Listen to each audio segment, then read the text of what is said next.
বায়া দলিল ছাড়া জমি কিনছেন? মারাত্মক বিপদে পড়ার আগে ভিডিওটি দেখুন।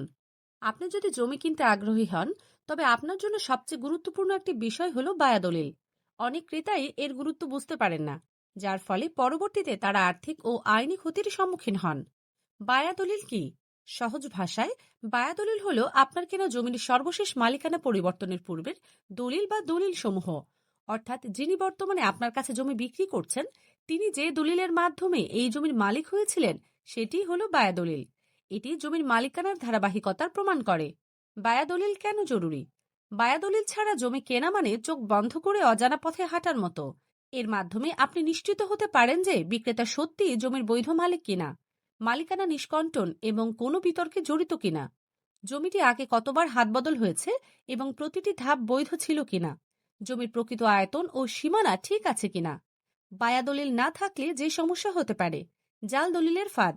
অসাধু বিক্রেতারা প্রায়ই বায়া দলিল দেখাতে চান না, কারণ তাদের মূল দলিলটি ভুয়া বা জাল হতে পারে। মালিকানা নিয়ে বিতর্ক। বিক্রেতার মালিকানা বৈধ না হলে আসল মালিক এসে পড়ে জমির দাবি করতে পারেন। এতে আপনি আইনি লড়াইয়ে জড়িয়ে পড়বেন এবং জমি হারানোর ঝুঁকি থাকবে। আয়তন ও সীমানায় গরমিল। বায়া দলিল যাচাই না করলে জমির পরিমাণ ও সীমানা নিয়ে দলিলে বা বাস্তবে অমিল দেখা দিতে পারে।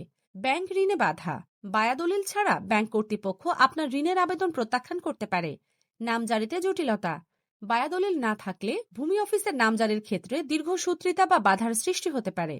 আইনজীবীর পরামর্শ।